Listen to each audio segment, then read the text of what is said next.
أعوذ بالله من الشيطان الرجيم.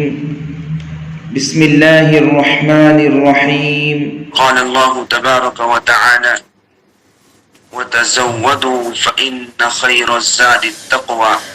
واتقون يا أولي الألباب. صدق الله العظيم. اللهم صل على سيدنا محمد وعلى آل سيدنا محمد وبارك وسلم. اللهم صل على سيدنا محمد وعلى آل سيدنا محمد وبارك وسلم. اللهم صل على سيدنا محمد وعلى آل سيدنا محمد وبارك وسلم. اللہ رب العزت کا بے انتہا احسان اور کرم ہے کہ اللہ رب العزت نے ہم سب کو اپنے ایک عظیم ترین حکم کے اوپر عمل کرنے کے لیے زندہ رکھا. ہم سب جانتے ہیں کہ گزشتہ سال ہم میں سے کتنے لوگ ہمارے درمیان میں موجود تھے جنہوں نے اللہ رب العزت کے مبارک حکم فریضہ حج کو ادا کیا اور پھر اس کے بعد قربانی کو ادا کیا، لیکن آج ان احکام کو ادا کرنے والے ہمارے درمیان میں موجود نہیں ہیں. ہم کو اللہ رب العزت کا شکر ادا کرنا چاہیے کہ اللہ تعالیٰ نے ذی الحج کے مبارک ایام ہم سب کو دوبارہ نصیب فرمائے. شاید کہ اللہ رب العزت اپنی رحمت کے ذریعے یہ چاہتے ہیں کہ یہ جو میرے گنہگار بندے اور بندیاں ہیں ان کے گناہ تھوڑے سے زیادہ ہیں، اور اللہ رب العزت ایک موقع دے کر کے اللہ تعالی ہم سب کو اپنے گناہوں کی معافی کا موقع عنایت فرما رہے ہیں. جو لوگ چلے گئے، جو لوگ ہم سے رخصت ہو گئے، ہم کو تو یہ محسوس ہوتا ہے کہ شاید وہ اللہ رب العزت کو زیادہ محبوب تھے، اس لیے اللہ تعالیٰ نے انہیں اپنے پاس جلدی بلا لیا. لیکن ہم گنہگار تھے، ہم مجرم تھے، اس لیے اللہ رب العزت نے ایک موقع اور عنایت فرمایا کہ ان گنہگاروں کو ایک موقع دے کر دیکھتا ہوں، ان مجرموں کو ایک اور موقع دے کر دیکھتا ہوں کہ شاید یہ اپنی پچھلی زندگی پر توبہ کر لے اور اپنے گناہوں کی معافی تلافی کر لے. اس لیے اس رحیم کریم پروردگار نے شاید ایک موقع ہم گنہگاروں کو مزید عطا کیا کہ یہ پھر سے ان مبارک ایام سے فائدہ اٹھا لے اور مجھے راضی کرنے کی کوشش کریں اور پھر اپنے گناہوں کی معافی تلافی کر لے، تاکہ جب یہ میرے پاس آئے تو یہ پاک صاف ہو کر کے آئیں. اور یہ اللہ رب العزت کی رحمت ہے، اللہ رب العزت کا کرم ہے، اللہ تعالیٰ کی اپنے بندوں کے ساتھ شفقت اور مہربانی ہے کہ آپ دیکھیں کہ ایک تو اللہ رب العزت نے اس امت کو رحمت دو عالم جناب محمد رسول اللہ صلی اللہ علیہ وسلم کی برکت سے، آپ کی خصوصیت سے اللہ تعالیٰ نے رمضان جیسا مبارک مہینہ عطا فرمایا. لیکن اب کچھ بندے اور بندیاں ایسے ہوتے ہیں کہ جنہوں نے رمضان جیسے مبارک مہینے سے بھی فائدہ نہیں اٹھایا، رمضان کی مبارک راتوں سے فائدہ نہیں اٹھایا، رمضان کی مبارک روزوں سے فائدہ نہیں اٹھایا. تو اللہ رب العزت اپنے بندوں پر کتنے مہربان ہیں، کتنے رحیم ہیں، کتنے شفیق ہیں کہ اللہ رب العزت نے اس امت کے اوپر احسان کرتے ہوئے مزید 10 دن اللہ تعالیٰ نے عطا فرمائے،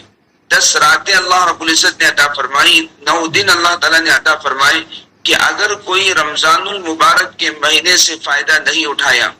یا ہماری بہنوں میں سے ہماری کوئی بہن، ہماری مستورات میں سے کوئی عورت، کوئی اللہ کی بندی اگر کسی عذر کی وجہ سے، کسی بیماری کی وجہ سے، کسی سفر کی وجہ سے اس کے روزے قضا ہو چکے ہیں، اس کے روزے رمضان کے چھوٹ گئے ہیں، راتوں میں عبادت کرنا اس سے چھوٹ گیا ہے، راتوں میں عبادت کرنا اگر چھوٹ گیا ہے تو اب اللہ رب العزت کی حکمت دیکھیں، اللہ تعالیٰ کی رحمت دیکھیں کہ اللہ رب العزت نے اپنے بندے اور بندیوں کی مہربانی کے لیے، اپنے بندے اور بندیوں کی معافی کے لیے اللہ تعالیٰ نے ایک دن، ایک مہینہ یہ بھی عطا فرمایا۔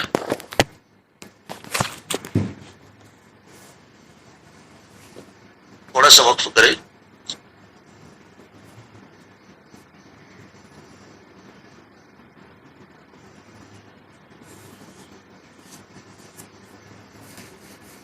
میری آواز آ رہی ہے؟ جی مفتی صاحب، ایک منٹ۔ بالکل کلیئر۔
محمد طاہر شیخ، مائک آن ہے؟ آپ مائک آف کرو، مائک آف کرو، مفتی صاحب جڑے ہیں۔ تو اللہ رب العزت نے اپنے بندے اور بندیوں پر رحمت کا معاملہ کرتے ہوئے مزید احسان کا یہ معاملہ کیا کہ جن بندے اور بندیوں کی عبادات کے اندر رمضان میں کمی رہ گئی، ان کے روزے چھوٹ گئے یا ان کی راتوں کی عبادت چھوٹ گئی، اب وہ اپنی بیماری کی وجہ سے، اپنے عذر کی وجہ سے، اپنی کسی مجبوری کی وجہ سے وہ لیلۃ القدر کو حاصل نہیں کر سکے۔ رمضان کی طاق راتوں میں عبادت کرنے کا ان کا جذبہ تھا، لیکن اپنی بیماری اور مجبوری کی وجہ سے وہ ان راتوں سے فائدہ نہیں اٹھا سکے اور اللہ رب العزت کا قرب حاصل کرنا چاہتے تھے لیکن نہیں کر سکے۔ رمضان میں عبادت کے ذریعے سے، رمضان المبارک کے ایام کو ذکر و اذکار سے، عبادتوں سے زندہ کرنا چاہتے تھے، لیکن اپنی مجبوری کی وجہ سے وہ زندہ نہیں کر سکے۔ تو اللہ تعالیٰ نے اپنے بندے اور بندیوں کو ایک مزید موقع یہ عنایت فرمایا کہ اے میرے بندو، اے میرے بندیوں، اگر تمہارے دل کے اندر یہ جذبہ ہے کہ ہم رمضان کے روزے پورے کر سکتے تھے یا ہم کو پورے کرنا چاہیے تھا، یا ہم رمضان کی راتوں کے اندر تھوڑا سا اور عبادت کر لیتے،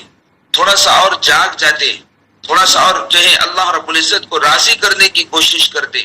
لیکن تم نے اپنی مجبوری کی وجہ سے اس موقع سے فائدہ نہیں اٹھایا،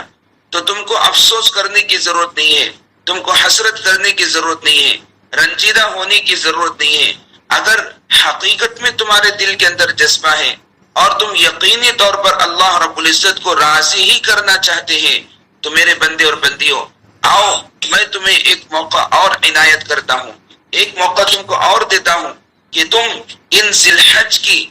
10 راتیں اور 9 دنوں کے اندر اللہ کو راضی کرنے کی کوشش کرو، تو میں تم کو وہی بالکل ثواب عطا کروں گا جو میں اپنے دیگر بندے اور بندیوں کو رمضان المبارک میں عطا کرتا ہوں۔ بلکہ اللہ رب العزت کی رحمت ان دنوں کے اندر مزید بڑھ جاتی ہے اور زیادہ ہو جاتی ہے۔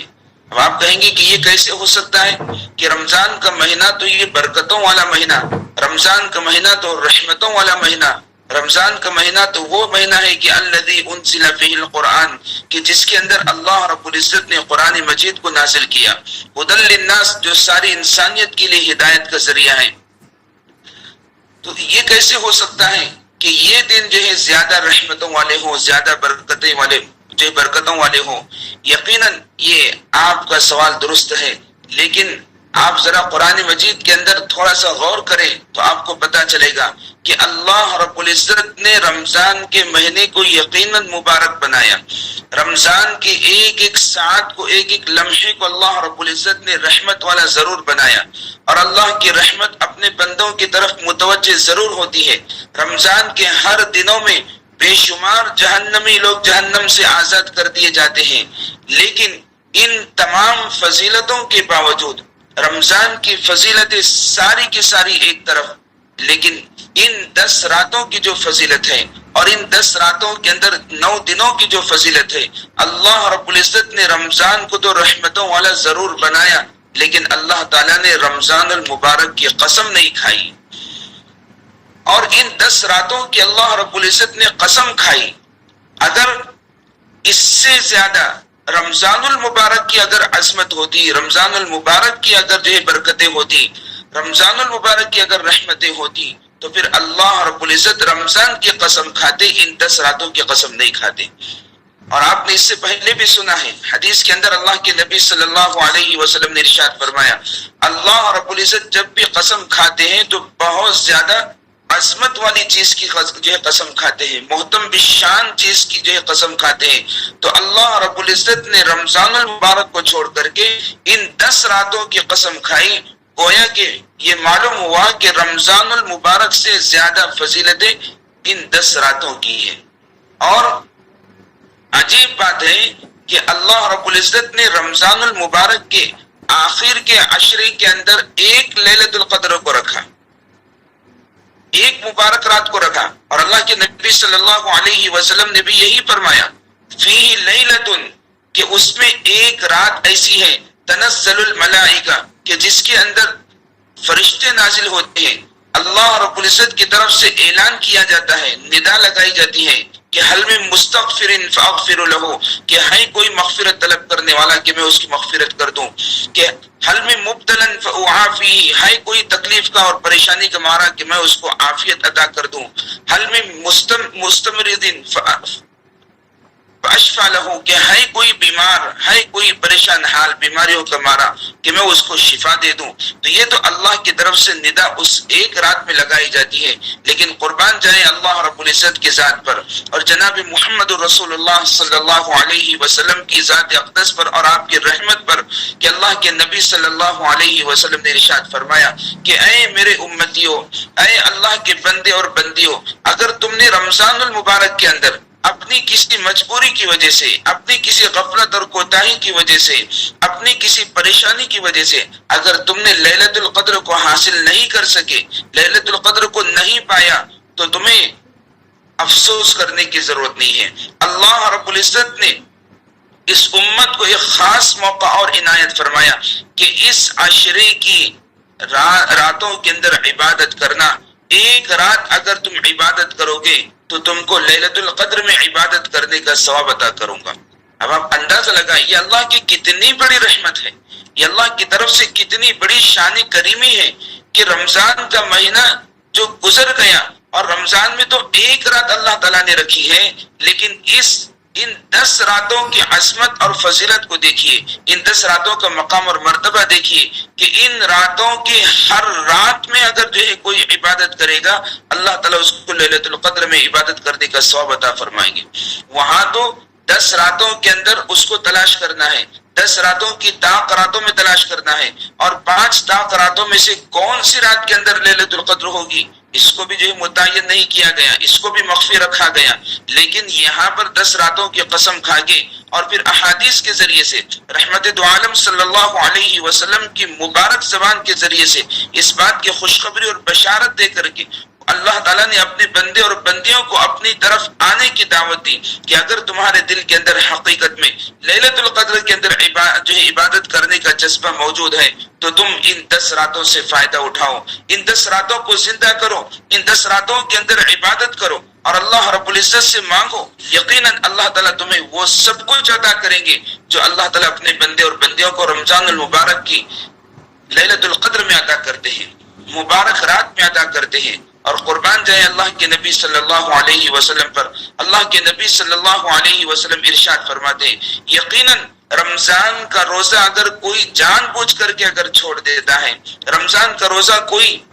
جان بوجھ کر کے قضا کرتا ہے یا توڑ دیتا ہے، تو رمضان المبارک کا ایک روزہ ایسا ہے کہ اگر اس کے کفارے میں اس کے ثواب کو حاصل کرنے کی نیت سے ساری زندگی اگر کوئی روزہ رکھتا رہے تو رمضان کے روزے کی فضیلت کو حاصل نہیں کر سکتا۔ لیکن اللہ کے نبی صلی اللہ علیہ وسلم نے ارشاد فرمایا کہ اگر کوئی ان 9 دنوں کے اندر اگر کوئی روزہ رکھتا ہے تو اللہ رب العزت اس کو رمضان کے روزے کا ثواب بھی عطا فرماتے ہیں اور 1 سال کے گناہوں کو بھی معاف فرما دیتے ہیں۔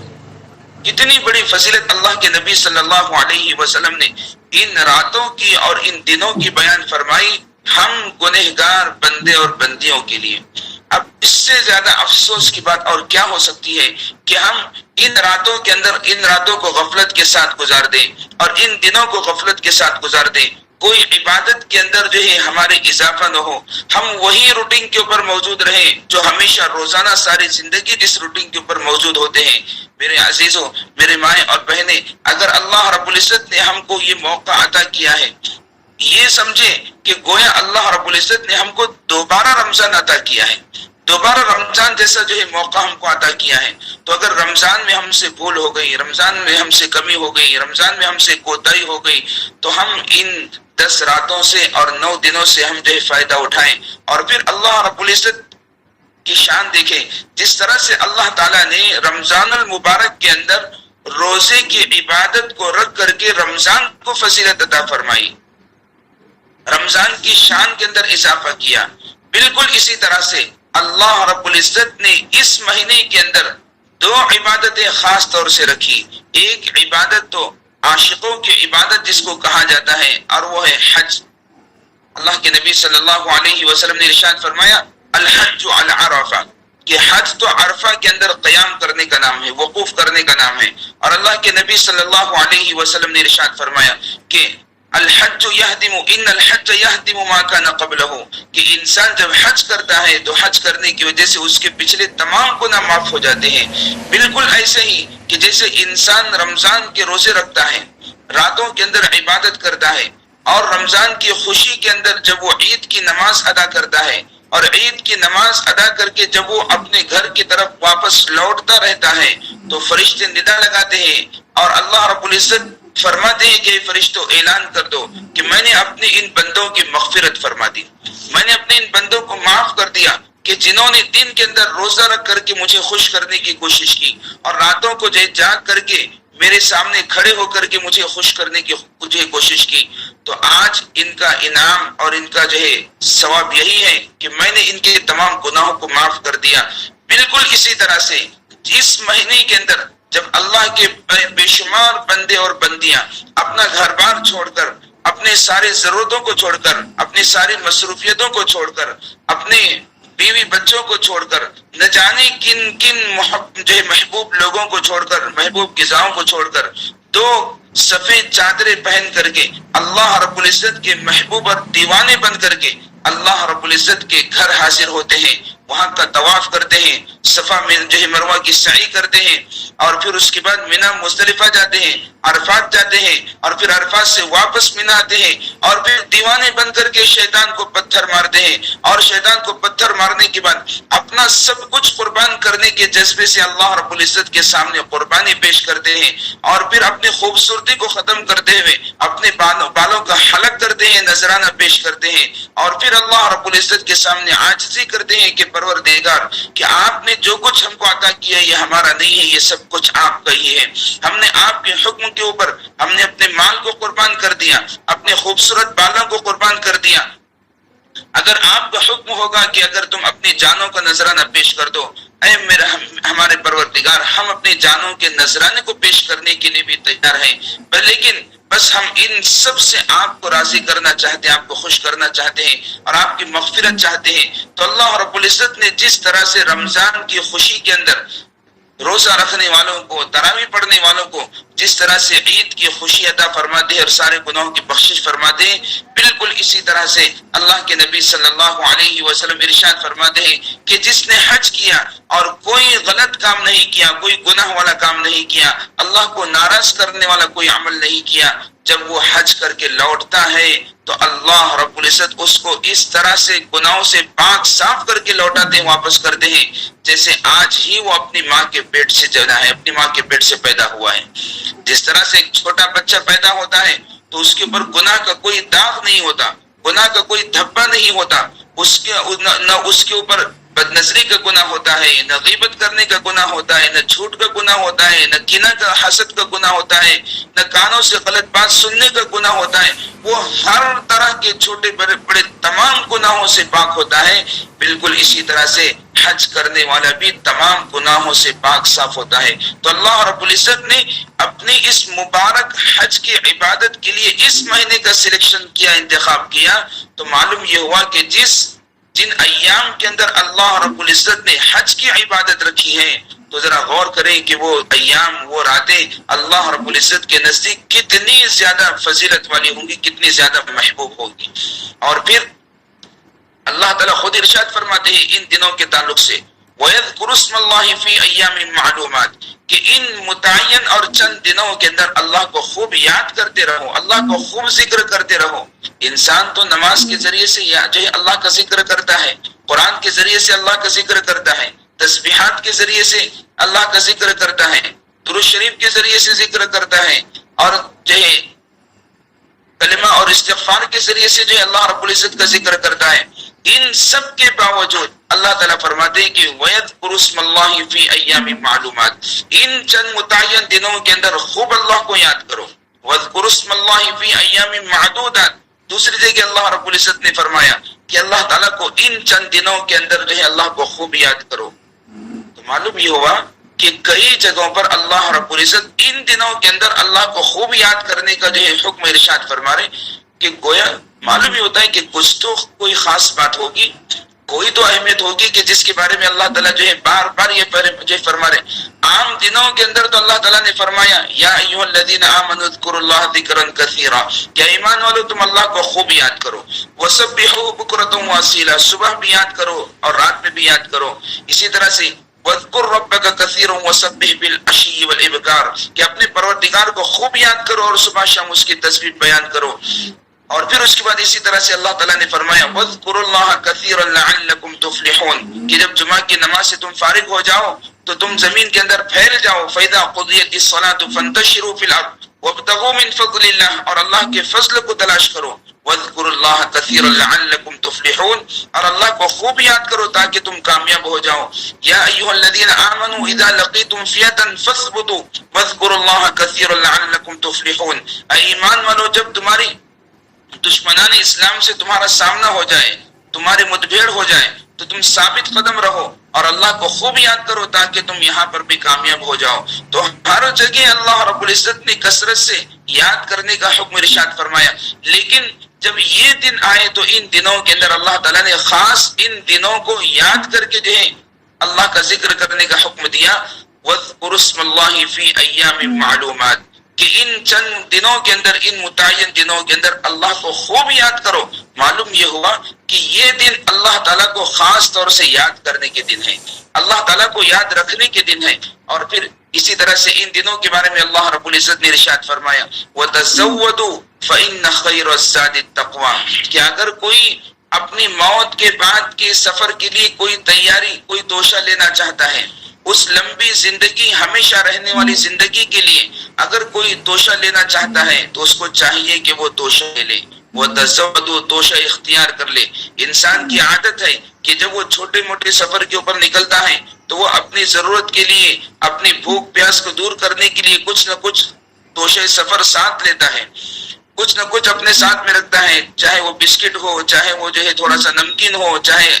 گھر کا کھانا ہو، کچھ بھی وہ ساتھ میں لے لیتا ہے. اسی طرح سے اللہ تعالیٰ بھی ارشاد فرما رہے ہیں کہ اے میرے بندے اور بندیوں، یہ دنیا کی زندگی تو بہت مختصر سی زندگی ہے، لیکن اس کے بعد جو آنے والی زندگی ہے وہ کبھی ختم نہ ہونے والی زندگی ہے. جب تم اس مختصر سی زندگی کے لیے اتنی بھاگ توڑ کرتے ہو، اتنا محنت مجاہدہ کرتے ہو، اتنے دن رات جو ہے کم دنیا کمانے کے لیے ایک کرتے ہو، تو وہ زندگی تو کبھی ختم ہونے والی نہیں ہے. تم اس کے لیے بھی توشہ اختیار کرو. تزودوا، توشہ اختیار کرو. اور توشہ کیا ہے؟ فإن خیر الزاد التقوی، اور سب سے بہترین توشہ اگر کوئی ہے تو وہ اللہ کا تقوی ہے، وہ اللہ کی محبت ہے، وہ اللہ کا ڈر ہے، وہ اللہ کا خوف ہے، وہ اللہ کی خشیت ہے، جو انسان کے دل کے اندر ہوتا ہے وہ کسی کو نظر نہیں آتا. جس کا تعلق صرف اور صرف اللہ کے ذات سے ہوتا ہے، اس کا تعلق کسی اور سے نہیں ہوتا. اسی لیے کہ اللہ کے نبی صلی اللہ علیہ وسلم نے اپنے قلب مبارک کی طرف، سینے کی طرف اشارہ کر کے فرمایا التقوی ہاں ہونا،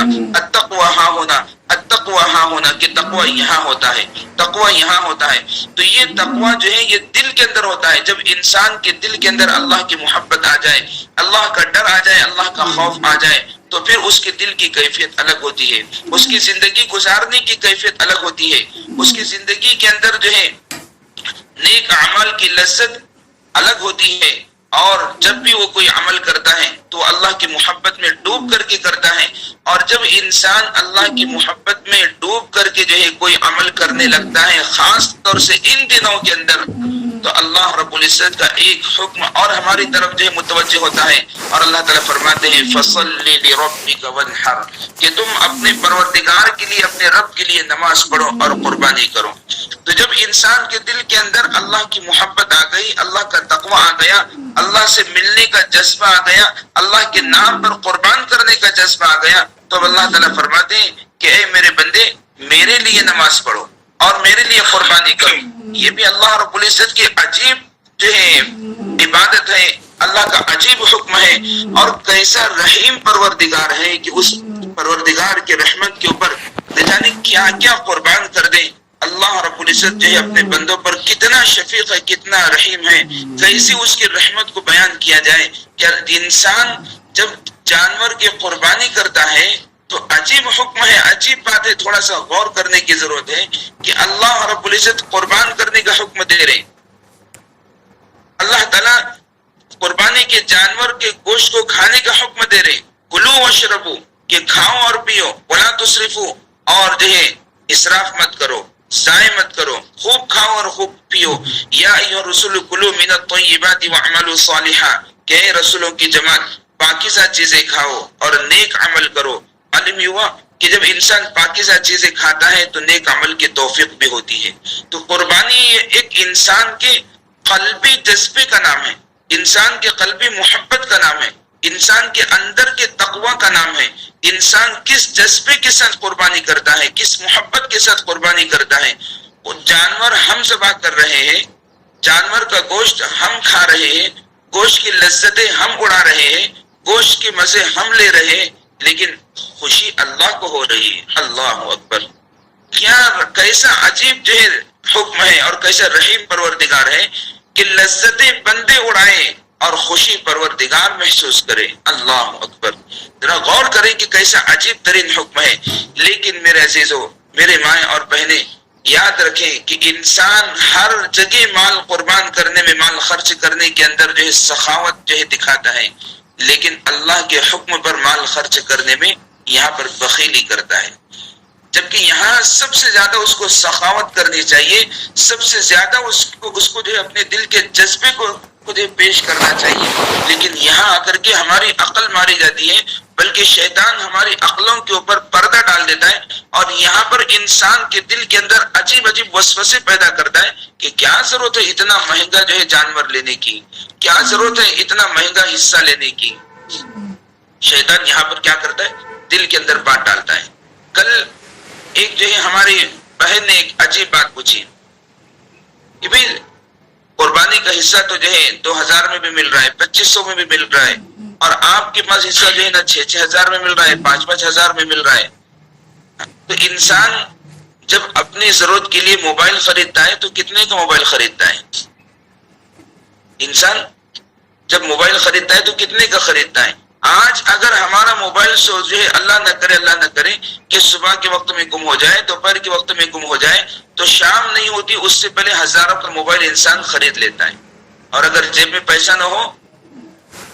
تو پھر اب کس سے خریدتا ہے آپ میرے سے زیادہ جانتے ہیں کون سے طریقے ہیں.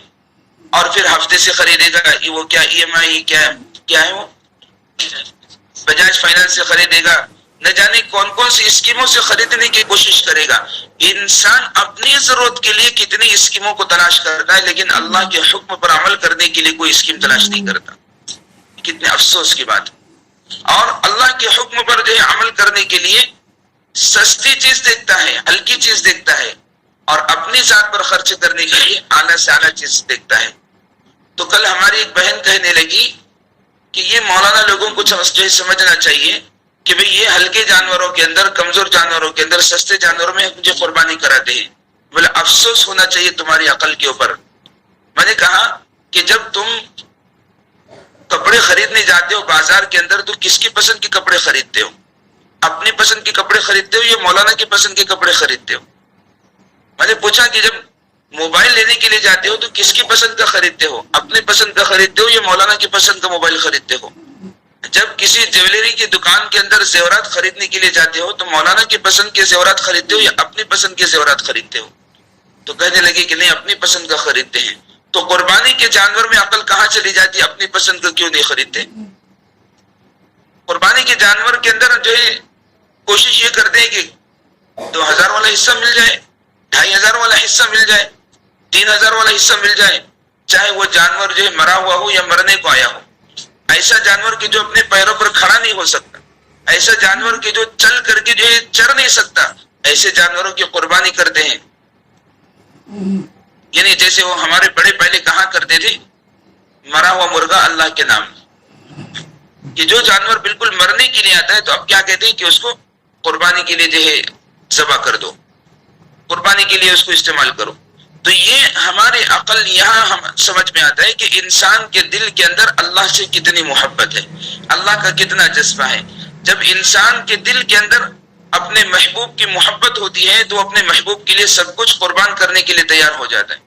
دوست کی محبت ہے تو دوست کے لیے سب کچھ قربان کرنے کو انسان تیار ہوتا ہے. بیوی کی محبت ہے تو بیوی کے لیے ہر چیز جو ہے قربان کرنے کے لیے تیار ہو جاتا ہے. رشتہ دار کی محبت ہے تو ان کے لیے سب کچھ، جہاں سے اس کو عزت دنیا کے اندر عزت ملنے کا ذریعہ ہو سکتا ہے تو وہاں پر انسان خوب خرچ کرنے کی کوشش کرتا ہے. لیکن اللہ رب العزت کے پاس تو اس جانور کو کل زندہ کیا جائے گا، اس جانور کو تمہارے لیے پلسرات کے اوپر سواری جو ہے بنایا جائے گا. تو ایسے جانور کے اندر ہم قربانی کریں جو اپنے پیروں پر کھڑا نہیں ہو سکتا، ٹھہر نہیں سکتا. یہ تو اللہ کا عجیب حکم ہے. اللہ تعالیٰ تو یہ ارشاد فرما رہے کہ لن ینال اللہ لحومها ولا دماؤها ولکن ینالہ التقوی منکم، کہ اللہ رب العزت کو ہرگز نہ تمہارے جانوروں کا گوشت پہنچتا ہے نہ تمہارے جانوروں کا خون پہنچتا ہے، لیکن اللہ کو پہنچنے والی چیز اگر کوئی ہے تو ینالہ التقوی منکم، کہ تمہارے دلوں کا تقوی پہنچتا ہے، تمہارے دلوں کا جذبہ پہنچتا ہے کہ تمہارے دل کے اندر اللہ کی قیمت کتنی ہے،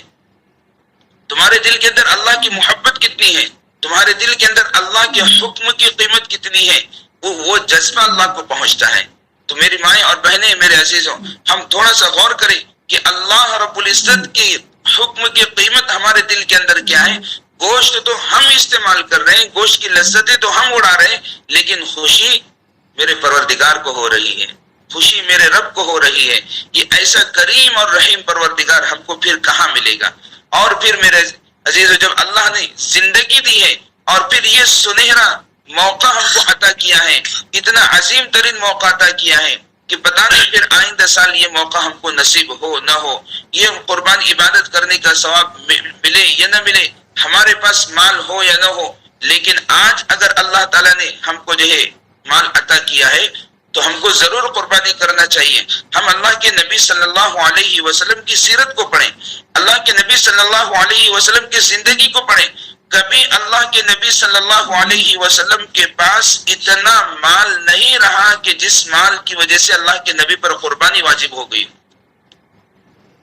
ہمارے پاس تو اللہ تعالیٰ کا فضل اور جو ہے احسان ہے کہ ہر سال اتنا مال ہوتا ہے کہ ہم آسانی سے جو ہے قربانی ادا کر سکتے ہیں، زکوٰۃ ادا کر سکتے ہیں، لیکن ہم اللہ کے نبی کی سیرت کو تو دیکھیں، اللہ کے نبی کی زندگی کو تو پڑھیں، کوئی سال آپ کا ایسا نہیں گزرا کہ جس میں اللہ کے نبی پر قربانی واجب ہوئی ہو۔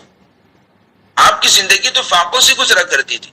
3 دن جو ہے آپ کے گھر کے اندر چولہا نہیں جلا کرتا، کوئی دن ایسا نہیں گزرا کہ جس میں اللہ کے نبی صلی اللہ علیہ وسلم نے کسی دن 2 وقت کا کھانا کھایا ہو۔ ہم تو دن میں 3 4 وقت کا کھانا کھاتے ہیں، کھانا الگ ہوتا ہے، اسنیکس الگ ہوتا ہے، چائے پانی الگ ہوتی ہے، دوست احباب کے ساتھ جو ہے نا پھر پارٹی الگ ہوتی ہے۔ اللہ کے نبی صلی اللہ علیہ وسلم کا حال دیکھیں آپ کہ اللہ کے نبی پر کبھی قربانی واجب ہی نہیں ہوئی، لیکن اس کے باوجود آپ نے کبھی قربانی نہیں چھوڑی۔ جس پر قربانی واجب نہیں ہے، جو فاقوں کے ساتھ اپنی زندگی گزار رہا ہے، یتیموں کی حالت میں، یتیمی کی حالت میں زندگی گزار رہا ہے، اس کا حال یہ ہے کہ وہ ہر سال جو ہے کئی جانوروں کی قربانی کرتے ہیں، لیکن ہمارے پاس تو اللہ کا دیا ہوا سب کچھ موجود ہے۔ اور یہ انسان قربانی میں ہلکا جانور اس وقت پسند کرتا ہے جب اس کے دل کے اندر ایک تو اللہ کی محبت نہیں ہوتی، اور دوسرا اللہ کی طرف سے ملنے کا یقین نہیں ہوتا۔ یہ اللہ کا وعدہ ہے، من جاء بالحسنۃ فلہ عشر امثالها، کہ جو ایک نیکی کرے گا اس کو اللہ رب العزت 10 نیکیوں کے برابر عطا کریں گے، اور پھر جو 1 روپیہ اللہ کی راہ میں خرچ کرے گا اللہ تعالیٰ اس کو 10 گنا بڑھا کر کے اس کو عطا کریں گے۔ میری مائیں اور بہنیں، میرے عزیزوں، ہم دل کھول کر کے جذبے کے ساتھ اللہ کی محبت میں ڈوب کر کے ہم قربانی کا جو ہے فریضے کو انجام دیں۔ اللہ تعالیٰ اس قربانی کے بدلے سے، ہمارے والد صاحب رحمۃ اللہ علیہ فرمایا کرتے تھے، اور ہم نے اپنے والد محترم کو ہم نے اپنی آنکھوں سے دیکھا کہ گھر کے اندر جو ہے کبھی بعض مرتبہ ایسا ہوتا تھا کہ گھر کے اندر جو ہے ایک وقت کے کھانے کے لیے جو کوئی سامان نہیں ہے، لیکن ہمارے والد صاحب رحمۃ اللہ علیہ ہم بچوں کو ترغیب دلانے کے لیے پیسے قرض لے کر کے قربانی کیا کرتے تھے، اور کہا کرتے تھے کہ قربانی ایک ایسا عمل ہے کہ اگر انسان کے پاس پیسہ نہ بھی ہو تو وہ جس طرح سے اپنی ضروریات کے لیے دوسرے کاموں کے لیے قرض لیتا ہے تو قربانی کے لیے قرض کیوں نہیں لے سکتے؟ تمام کاموں کے لیے انسان گھر بنانے کے لیے قرضہ لیتا ہے، کاروبار چلانے کے لیے قرضہ لیتا ہے، گاڑی لینے کے لیے قرضہ لیتا ہے، موبائل جو ہے لینے کے لیے قرضہ لیتا ہے، تو پھر قربانی اللہ کا حکم پورا کرنے کے لیے جو ہے قرض کیوں نہیں لیتا؟ یہ تو اللہ کا احسان ہے، یہ اللہ کے نبی صلی اللہ علیہ وسلم کی رحمت ہے کہ اللہ کے نبی صلی اللہ علیہ وسلم نے فرمایا کہ جو صاحب نصاب ہے وہ قربانی کرے۔ اگر ہر ایک کے اوپر اگر قربانی واجب کر دے تو امت پریشانی کے اندر پڑ جاتی۔ یہ اللہ رب العزت کی رحمت ہے، یہ اللہ کے نبی کی رحمت ہے، لیکن ہمارا بھی تو جذبہ ہونا چاہیے، ہم اللہ کے بندے ہونے کے ناطے، اللہ کے نبی کی امت ہونے کے ناطے ہمارے دل کی بھی تو کوئی کیفیت ہونی چاہیے کہ ہم جس طرح سے دیگر کاموں کے لیے ہم قرض لیتے ہیں تو ہم قربانی کے لیے قرض کیوں نہیں لے سکتے؟ اور یہ اس عاجز کا تجربہ ہے کہ جنہوں نے سچے دل کے ساتھ بالکل یقین کے ساتھ قربانی کی ہے، آج جس جانور کے اندر وہ قربانی کرتے اللہ تعالیٰ آئندہ سال ان کو اس سے اچھے جانور کی قدرت اور توفیق عطا کرتے ہیں۔ تو اس لیے کئی ہمارے شاگرد ایسے ہیں کہ جو بھجیے کی گاڑی لگاتے ہیں، چائے بیچتے ہیں۔ جب میں نے ان کے سامنے یہ بات رکھی کہ ہم اپنے نام کی قربانی کرتے ہیں، اپنے والدین کے نام کی قربانی کرتے، اپنے مرحومین کے نام کی قربانی کرتے، لیکن قربانی کی سنت جس جلیل القدر پیغمبر سے چلی ہے، کیا وہ حقدار نہیں ہے کہ ہم ان کے نام پر بھی قربانی کریں؟ اللہ کے نبی صلی اللہ علیہ وسلم نے فرمایا ہذہ سنت ابیکم ابراہیم، یہ تمہارے باپ ابراہیم علیہ الصلوۃ والسلام کی سنت ہے۔ تو جس طرح سے ہم اپنے حقیقی باپ کی جو ہے قربانی کے نام سے قربانی کرتے، تو ابراہیم علیہ الصلوۃ والسلام بھی تو ہمارے باپ ہیں، تو ہم نے کبھی ان کے نام کی قربانی کی کہ جو سنت ان سے چلی ہے۔ آج تک ہم کو اس بات کی توفیق نہیں ہوئی کہ ہم ابراہیم علیہ الصلوۃ والسلام کے نام کی قربانی کریں۔ تو اس بھجیے بیچنے والے آدمی نے کہ جس کا روزانہ جو گزر بسر اس کی گاڑی پر ہوا کرتا تھا، لیکن جب اس نے اس بات کو سنا تو اس کے دل کے اندر جو ایک شوق پیدا ہوا، چنانچہ اس نے حضرت ابراہیم علیہ الصلوۃ والسلام کے نام پر قربانی پیش کی، اور دوسرے سال میں حضرت اسماعیل علیہ الصلوۃ والسلام کے نام پر قربانی پیش کی۔ آج الحمدللہ ہر سال اس کا معمول ہے کہ وہ اپنے اور اپنے والدین کے نام کی جو ہے قربانی کے ساتھ ساتھ ابراہیم اور اسماعیل علیہ الصلوۃ والسلام کے نام کی قربانی بھی کرتا ہے، اور اللہ کے نبی کے نام پر اور تمام ازواج مطہرات کے نام پر قربانی کرتا ہے۔ یہ جذبات ہونے چاہیے، یہ ایسا یقین ہونا چاہیے، ایسا جو ہے دل کے اندر محبت ہونی چاہیے. تو جب ہم اپنے دل کے اندر اللہ کے حکم کی عظمت کو پیدا کریں گے, اللہ کے حکم کو اللہ کا حکم سمجھ کر کے کریں گے, تو یقیناً اللہ تعالیٰ بھی ہمارے ساتھ وہی معاملہ کرے گا جو ہم اس کے ساتھ کرتے ہیں. تو ضرورت اس بات کی ہے کہ ہم ان 10 دنوں کے اندر جو ہے خوب عبادت کریں, اللہ کو راضی کرنے کی کوشش کریں, اور اس یقین کے ساتھ کریں کہ جو ثواب اللہ تعالیٰ نے رمضان کے دنوں کے اندر, رمضان کی راتوں کے اندر عطا کیا تھا, وہی ثواب ان دنوں میں اور ان راتوں کی عبادت میں بھی اللہ تعالیٰ ہم کو عطا کریں گے. اور قربانی کا فریضہ جو ہے ہم محبت کے ساتھ, شوق اور عظمت کے ساتھ ہم جو ادا کرنے کی کوشش کریں. اور اللہ تعالیٰ نے اگر جو ہے قدرت دی ہے, طاقت دی ہے, تو ہم خاص طور سے جلد حج کرنے کی جو ہے کوشش کرے. اللہ کے نبی صلی اللہ علیہ وسلم نے ارشاد فرمایا کہ جس کو اللہ تعالیٰ نے وسعت عطا فرمائی, طاقت عطا فرمائی, قدرت عطا فرمائی, وہاں تک پہنچنے کے اسباب اور ذرائع اللہ رب العزت نے عطا فرمائے, لیکن اس کے باوجود وہ بیت اللہ کا حج نہیں کرتا ہے, تو اللہ تعالیٰ نے, اللہ کے نبی نے فرمایا فَلْيَمُتْ يَهُودِيًا أَوْ نَصْرَانِيًا, تو اس کو چاہیے کہ وہ یا تو یہودی ہو کر مرے یا تو نصرانی ہو کر مرے.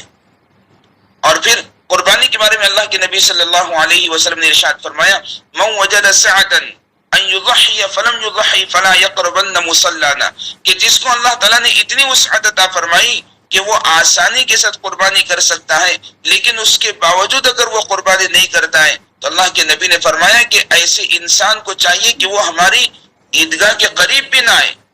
عید کی نماز پڑھنے کی جگہ کے قریب نہ آئے. اب آپ اندازہ لگائیں کہ اللہ کے نبی نے کتنی سخت ناگواری پیش کی اس شخص کے ساتھ کہ جو قربانی نہیں کرتا ہے. تو اس لیے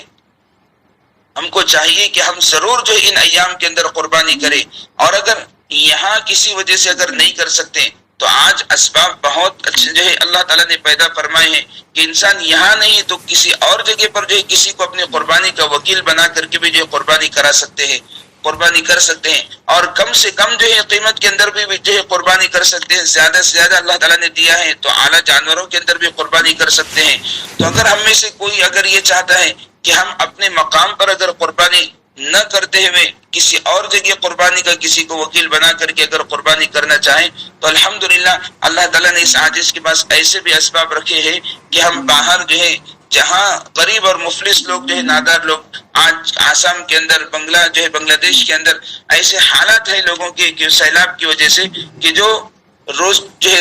ایک وقت کی روٹی کے لیے جو پریشان حال ہیں, ایک وقت کے کھانے کے لیے مجبور ہو چکے ہیں. تو ہم ایسی جگہوں پر کہ جہاں لوگ سال میں ایک مرتبہ جو ہے گوشت کھاتے ہیں اور ہم کو دعائیں دیتے ہیں, تو ہم ایسی جگہوں پر بھی جو ہے قربانی کر سکتے ہیں. تو اگر وہاں پر اگر کسی کو قربانی کرنا ہے تو 1550 روپے کے اندر 1550 روپے میں ایک حصہ جس کی قیمت ہے وہ وہاں پر کرنا چاہے تو وہاں پر کر سکتے ہیں. اور اگر کسی کو یہاں شولاپور میں اگر بہتر سے بہتر جانور کے اندر, اچھے سے اچھے جانور کے اندر اگر قربانی کرنا ہے تو وہ بھی بتا سکتے ہیں, ان کے لیے بھی جو ہے بہترین سے بہترین انتظام کیا گیا ہے. اللہ رب العزت ہم سب کو کہنے سننے سے زیادہ عمل کرنے کی توفیق نصیب فرمائے. ان 10 راتوں کی اور 10 دنوں کی جو فضیلتیں ہیں اللہ رب العزت وہ تمام فضیلتیں ہم سب کو نصیب فرمائے. اور ان دنوں کے اندر اللہ کے مقبول بندے اور بندیاں جہاں جہاں دعائیں کریں گے اور وہ دعائیں مانگیں گے, اور جتنی دعائیں اللہ تعالیٰ وہ جو ہے ان کی قبول فرمائیں گے, اللہ رب العزت سے ہم بھی دعا کرتے ہیں کہ وہ تمام دعائیں اللہ رب العزت ہمارے حق میں بھی قبول فرمائیں. تمام حاجیوں کے حج کو اللہ رب العزت قبول فرما کر ان کی تمام دعائیں اللہ تعالیٰ ہمارے حق میں بھی قبول فرمائیں, اور ہم سب کی زندگی کے اندر خوشیاں نصیب فرمائیں, اور اللہ رب العزت ہمارے جان میں مال میں خوب برکتیں نصیب فرمائے. ہر قسم کے حرام لقمے سے, حرام دانے سے اللہ تعالی ہماری پوری حفاظت فرمائے. وآخر دعوانا ان الحمد للہ رب العالمین. آمین ثم آمین. جزاک اللہ مفتی صاحب. زندگی تو سب کی بہت مصروف ہے اور ہماری ضروریات بھی یہاں پر ختم ہی نہیں ہوتی, اور اس پر یہ مجھے ابھی یاد آیا کہ ہر آئے دن نئے نئے فتنے. ہم نے ابھی سنے ایک وکیل صاحب جو مسلم ہیں اور ایک سیمینار میں بتا رہے تھے, کھڑے ہو کر جب ان کی اسپیچ کی باری آئی تو بتا رہے تھے کہ مسلمان جو ہے اب تک اتنے پچھڑے ہوئے ہیں کہ برسوں سے جو ہے ایک عید پر اتنے لاکھوں اتنے کروڑوں جانور جو ہے ذبح کرتے, اور اتنا گوشت جو ہے کب کھا پائیں گے. اتنا پیسہ قربانی میں ویسٹ کرنے کی بجائے اگر اسکول بنائیں گے, اگر بچوں کی شادیاں کریں گے, اگر کچھ الگ الگ دواخانے وغیرہ بنائیں گے تو کس قدر تعمیری کام ہوں گے. تو اس طرح بھی ایسی بات کرنے والا وکیل جو ہے نا وہ مسلمان نہیں ہو سکتا, وہ یا تو یہودی ہو سکتا ہے یا نصرانی ہو سکتا ہے. جس کو اللہ کے حکم کی عظمت نہ ہو, اللہ کے حکم کی قدر نہ ہو, وہی ایسی بات کرے گا. یہ بہت زیادہ معلوم نہیں ابھی کتنے لوگ ان سے امپریس ہوئے اور کتنے لوگوں کا ذہن ویسا بنا. تو بس یہ بات کو اس لیے میں یہاں پر چھیڑی کہ کسی بہن کے سامنے بھی یہ آ سکتا ہے, تبھی ہم اویئر رہیں کہ یہ جو ہے قرب قیامت کا دور جو ہے یہ الگ الگ فتنوں کا دور رہنے والا ہے. پھر حکومت کی طرف سے بھی ہم کو ہوا تھا کہ یہ قربانی جانور کی کرنے کی بجائے جو ہے کیا کرے کہ اس کا ایک یہ بنائے, وہ بکرے کی کرنے کی بجائے مرغی کی کرو بولے قربانی, یا پھر اس کا کوئی اسٹیچو بنائے اور وہ اسٹیچو کو ذبح کرے. بہت سارے نئے نئے فتنے پچھلے 3-4 سالوں سے جو ہے قربانی کے وقت میں زور پکڑ رہے ہیں بہت زیادہ. تو ہم سب کو بھی اس سے اویئر رہنے کی ضرورت ہے. مفتی صاحب نے ذی الحج کے تعلق سے اللہ تعالیٰ کے احکامات کو ہم تک پہنچایا ہے.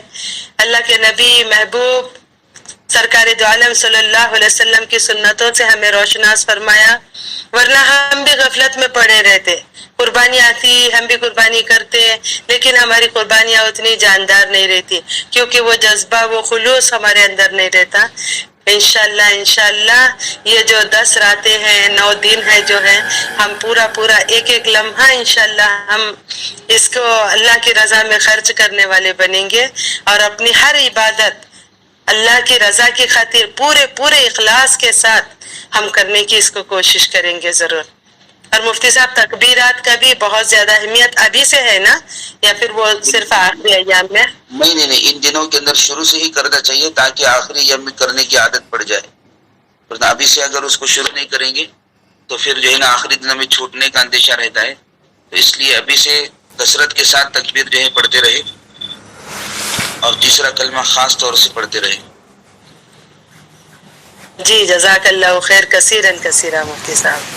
اللہ ایک ایک پل کو آپ کے قبول فرمائے. میرے تو ذہن میں بھی نہیں تھا کہ میں مفتی صاحب سے درخواست کروں کہ ذی الحج کے تعلق سے رہنمائی فرمائے, لیکن مفتی صاحب کو الحمدللہ بہت زیادہ فکر ہے اور اللہ تعالیٰ کی طرف سے ہے. یہ اللہ تعالیٰ نے دلوں میں ڈالی بھی ہے کہ ان بہنوں کو, ان ہماری بندیوں کو ضرورت ہے, تو پھر اللہ تعالیٰ بہتر ہے انتظام کرنے والے.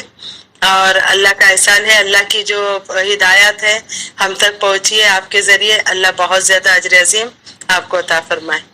السلام علیکم ورحمۃ اللہ وبرکاتہ.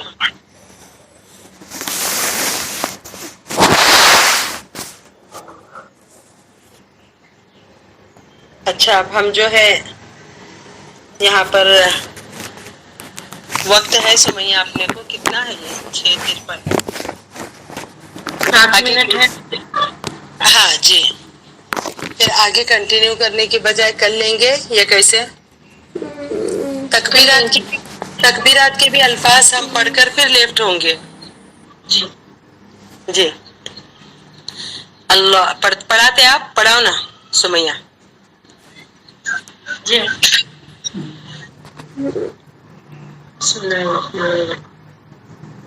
اللہ اکبر اللہ اکبر اللہ اکبر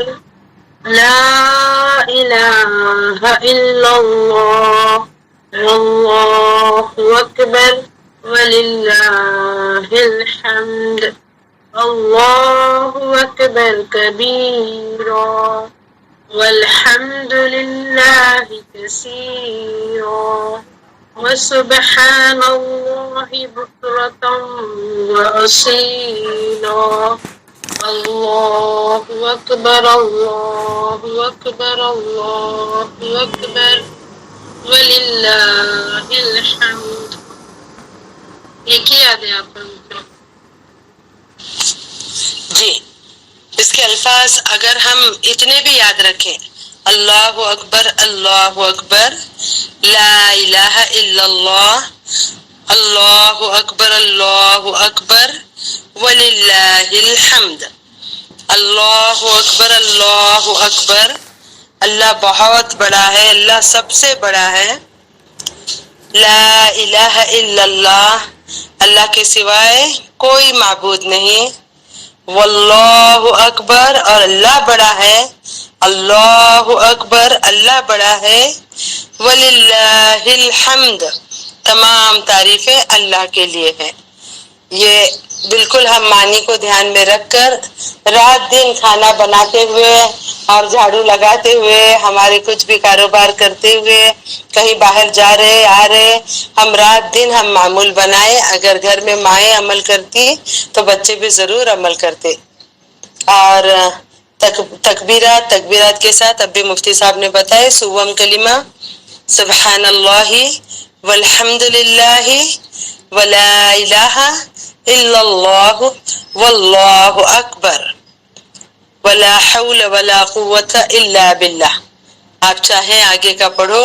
یا پھر اللہ اکبر تک پڑھو. سبحان اللہ والحمد للہ ولا الہ الا اللہ واللہ اکبر. سبحان اللہ, اللہ پاک ہے, ہر عیب سے پاک ہے. ہم مطلب سمجھ لیتے ہیں قرآن کی, جب جب تفسیر میں اللہ تعالیٰ کے اسم کا ذکر آتا تو سمیہ باجی بہت اچھے سے بتاتے. اللہ ہر عیب سے پاک ہے کہ اس کو کوئی اس کے ہمسر نہیں ہے. سبحان اللہ والحمد للہ, تمام تعریفیں اللہ کے لیے ہیں. ولا الہ الا اللہ, ولا الہ, دیکھو کوئی الہ نہیں ہے, الا اللہ, اللہ کے سوائے, اللہ کے سوائے کوئی معبود نہیں ہے. واللہ اکبر, اور اللہ سب سے بڑے ہیں. لا حول سبحان اللہ والحمد للہ ولا الہ الا اللہ واللہ اکبر ولا حول ولا قوت الا باللہ العلی العظیم.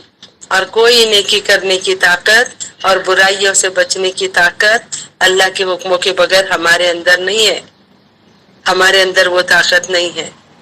تو ہم یہ مطلب کو اس کو دھیان میں رکھ کر جو ہے کثرت کے ساتھ انشاءاللہ اس پر عمل کریں گے ضرور. سبحان اللہ وبحمدہ, سبحانک اللہم وبحمدک, نشہد ان لا الہ الا انت, نستغفرک ونتوب الیک. السلام علیکم ورحمۃ اللہ. جی جی بولیے. وہ ہمارا سنیچر کے دن طے ہوا تھا نا کہ زوم پر جوائن ہونا ہے, لیکن وہ اس گروپ کے ایڈمن سے بات ہوئی تھی ہماری, تو انہوں نے ابھی اس کی چھٹیاں رکھی ہے.